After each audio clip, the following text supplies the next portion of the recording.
বুকে কোনো ওড়না নেই, বুকের উপরে লিখে দেয় এক বুক জ্বালা।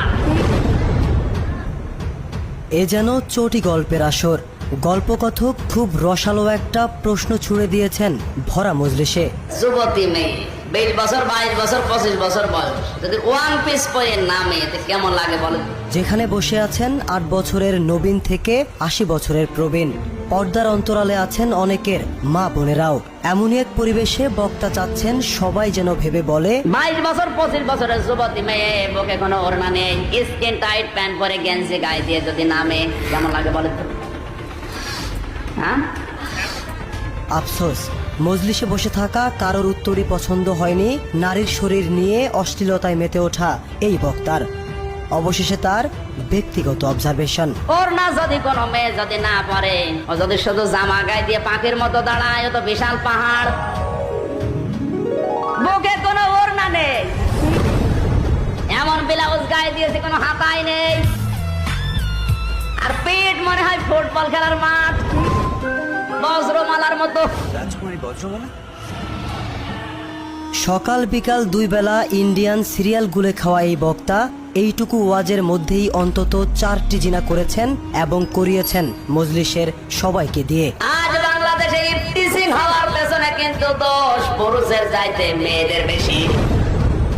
এভাবেই বিভিন্ন ওয়াজে নারীর শরীর নিয়ে রসালো এবং যৌন উত্তেজক বয়ান প্রদানের মাধ্যমে সরাসরি ইফটিজিং এবং ধর্ষণের মদত দিয়ে থাকেন তিনি। এই সমস্ত মেয়েদেরকে যখন মানুষ দেখে তখন একটু চোখ টিপ দেয়, তখনই দোষ হয় আমার। তার ওয়াজে বসে থাকেন অসংখ্য ধর্ষক ইফটিজাররাও। আমির হামজা যাদেরকে আদর করে রাখেন টাট্টুঘোড়া বলে। তার তো ঘোড়া আছে, কারা কারা হাত তোলেন তো? কই? দর্শক, লাখো মানুষের চোখে হুজুরের লেবাস ধরে থাকা এই আমির হামজার ভিন্ন এক চরিত্র সম্পর্কে জানতে চলুন শুরু করা যাক ধর্মগুরুর নতুন ভিডিও, আমির হামজার চরিত্র ফুলের মতো পবিত্র।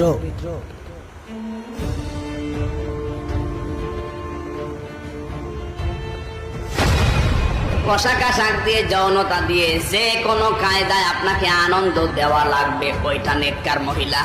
আমাদের বউ যারা আছে এরা আনন্দ দেয় স্বামীকে না, দোলা ভাইকে আর বিয়াইকে। বক্তা আমির হামজা এবং তার মাহফিলে উপস্থিত সবার বউ কাকে কিভাবে যৌন আনন্দ দেয় এই আলোচনায় যখন সবাই মশগুল, তখনই ভিন্ন মত পোষণ করে বসেন পাশে বসে থাকা এই ভদ্রলোক।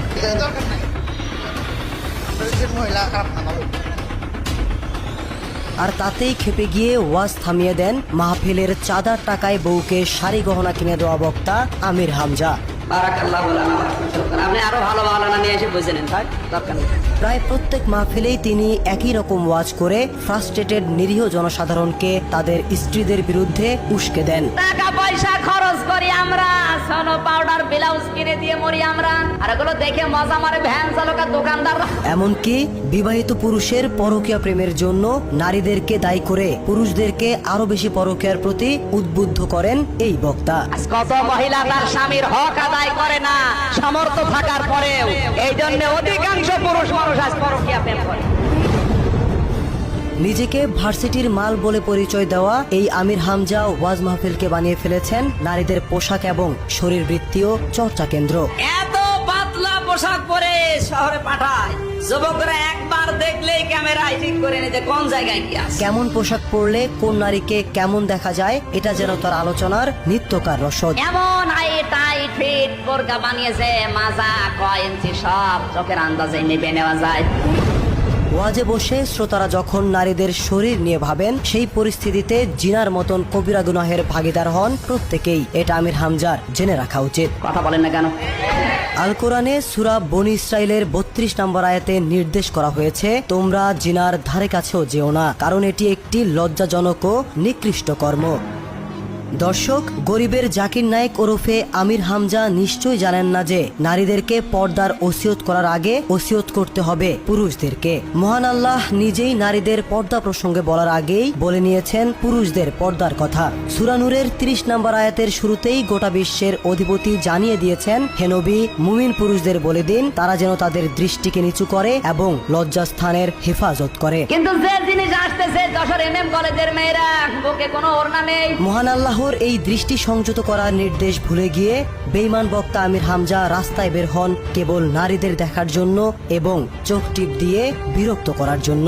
আজ বাংলাদেশে রাস্তাঘাটে বের হওয়া যায় না, আমরা একটু তাকালে আমাদের দোষ, একটু চোখ টিপ দিলে আমাদের দোষ। তিনি কখনো দেখেন হাই স্কুলের মেয়েদের, কখনো দেখেন কলেজের মেয়েদের, কখনো আবার বিশ্ববিদ্যালয়ের মেয়েদের যে পোশাক। নারীদের দিকে তাকানোর বিষয়ে ইসলামের নবী হযরত মুহাম্মদ সাল্লাল্লাহু আলাইহি সাল্লাম একবার হযরত আলীকে বলেছিলেন, হে আলী, তুমি দৃষ্টির পর দৃষ্টি ফেলো না। হঠাৎ অনিচ্ছাকৃতভাবে যে দৃষ্টি পড়ে তার জন্য তুমি ক্ষমা পাবে, কিন্তু পরবর্তী দৃষ্টি তোমার জন্য বৈধ নয়। অথচ এই অবৈধ কাজটি বৈধ মনে করে বারবার করেই যাচ্ছেন মুফতি নামধারী আমির হামজা। ভাবি একই পরিয়েছে নাকি শাড়ি না মশারি, মানে একবার তাকানোর পর তাকানো যাচ্ছে না। আপনি যদি নিজের দৃষ্টিকে নিচু করেন, আপনার অন্তরে যদি আল্লাহর ভয় থাকে, অবশ্যই আপনি আপনার আশপাশের কোনো নারীর দিকে তাকাতে পারবেন না, তার পোশাক যেমনই হোক না কেন। ধর্ষণ এবং ইফটিজিং তো বহু পরের কথা। শরীরের অঙ্গ প্রত্যঙ্গগুলো সব প্রস্ফুটিত হয়ে থাকে, গোপন অঙ্গগুলোর মানুষকে আকর্ষণীয় করে দেখায়। এটা আট্টগোড়াগুলো বসে থাকবে। দর্শক, লেবাসধারী মূর্খ এই আমির হামজার বক্তব্য শুনে আপনারও মনে হতে পারে কেউ খোলামেলা পোশাক পরে রাস্তায় বেরোলেই তাকে বিরক্ত করা যায়, এমনকি ধর্ষণও করা যায়। এটাকে বৈধতাও দিয়ে দিচ্ছেন এই বক্তা। আর তোমার ওই সমস্ত জিনিস দেখে যুবক মানুষ যারা আবার তো একটু চোখ টিপ দেবে। একবার ইফটিজিং বিরোধী মিছিলের শৃঙ্খলা নিয়ন্ত্রণের দায়িত্বে থাকা এক পুলিশও নাকি তাকে বলেছিলেন, পুলিশ আমারে বলে, হুজুর যে জিনিস দেখছি মনে হচ্ছে ইফটিজিং আমি আগে করব।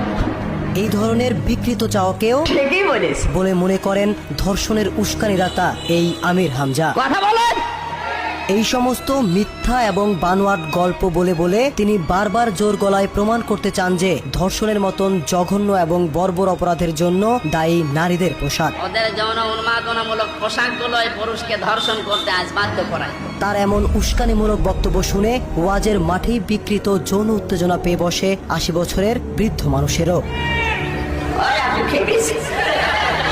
ঠিক, ওরা তো যৌবন এখনই চলে এসেছে। আমির হামজার ভাষ্যমতে এইসব বৃদ্ধ মানুষরা নাকি গার্লস স্কুলের সামনে দাঁড়িয়ে থাকে এতিমের মতো, মনে হচ্ছে কত কাল খায়নি।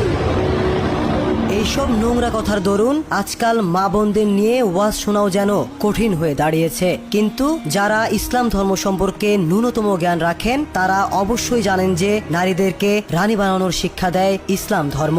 একথা কোরআন খুব স্পষ্টভাবে ঘোষণা দেয়, তারা তোমাদের পোশাক এবং তোমরা তাদের পোশাক। নারীরা আমাদের মা, আমাদের বোন, আমাদের স্ত্রী এবং আমাদের উত্তম বন্ধু। আল কোরআনে সূরা তাওবার 71 নম্বর আয়াতের শুরুতেই বলা হয়েছে, বিশ্বাসী পুরুষ এবং বিশ্বাসী নারী একে অপরের বন্ধু। অথচ এই সম্মানিত নারীদেরকে প্রায় প্রত্যেকটি ওয়াজেই আমির হামজা এত নিকৃষ্টভাবে উপস্থাপন করেন, যা শুনে এটা স্পষ্টভাবে বলে দেওয়া যায় বক্তা আমির হামজা একজন যৌন বিকারগ্রস্ত অসুস্থ মানসিকতার দুপাওয়ালা প্রাণের বাস্তব উদাহরণ।